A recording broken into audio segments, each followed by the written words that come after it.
एक मिनट साथियों रुकिए, बगल में देखिए, मैं आपको कुछ दिखाने वाला हूँ जो कि आप लोग देख रहे हैं। मोबाइल में देखते रहिए, मैं कुछ दिखाने वाला हूँ आपको। अंतरा सिंह प्रियंका जो कर रही हैं, भोजपुरी की बहुत बड़ी गायिका अंतरा सिंह प्रियंका के बारे में कौन नहीं जानता होगा। जो गाना गाई थी खेसारी लाल यादव के साथ में, हमारा लाल घाघरा, आप लोगों ने उस गाने को सुना होगा। वही है अंतरा सिंह प्रियंका। उनका एक वीडियो बहुत तेज़ी से सोशल मीडिया पे वायरल हो रहा है, जिसको आप लोग देख कर जाइएगा। और ढूंढते ढूंढते मुझे मिल नहीं रहा, कहाँ गायब हो गया यार, मिलना चाहिए यार, कहाँ गया यार।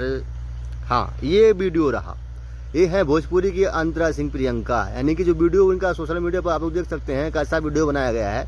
ऐसा वीडियो लगभग जहाँ तक मैं जानता हूँ कि तूफानी लाल यादव बनाते हैं, लेकिन अब तूफानी लाल यादव ने जब से इनका रलाई किया तब से ये भी अब ऐसा ही काम कर रही हैं। जो आप लोग देख सकते हैं रिलीज़ किया गया है, जिसे एक हफ्ता लगभग हो गया है इस गाने को रिलीज़ किए। और जीजा साली के ऊपर गाना है। जीजा साली का रिश्ता हालांकि पवित्र होना चाहिए, लेकिन हमारे बिहार में और उत्तर प्रदेश झारखंड में इस रिश्ता को भी बदनाम करके रख दिए हैं।